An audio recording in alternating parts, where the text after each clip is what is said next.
All right. Hello and welcome. So what we're going to do now is we're going to take a look at accessing a credential, but we're going to check it out this time.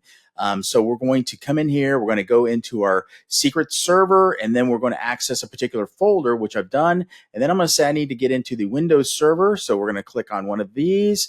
We're going to click on a particular credential here for our demo, and we're going to check it out. So a couple things are going to happen after we check this out. So one of which is going to be, we have it set here for 14 minutes to check this out. And then we're going, after we check this back in, it's going to rotate the password. Now, the reason why we're doing that is to, we have a constant, so like a one-time use of a password per secret operation. So what we're doing is we're accessing a secret. We're going to check it out. We're going to then rotate the password on every use so it doesn't have stale credentials after the fact. So what we're going to do here is we'll take a look. We have PRA7 is our secret. We're going to come into the audit log.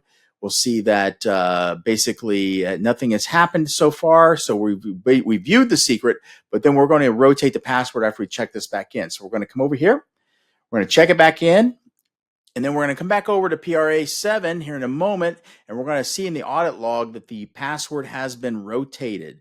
So let's come back over here. We'll come back into PRA7, check it out, and let's go to the audit log, and we'll see the password has been rotated. You see the password's changed here, checked it in, checked it out, we viewed it again. So that is how we do a check-in, check-out for a particular credential. We're doing a password rotation after each use, and having that check back into Secret Server to vault it. So that is it, and thank you for watching.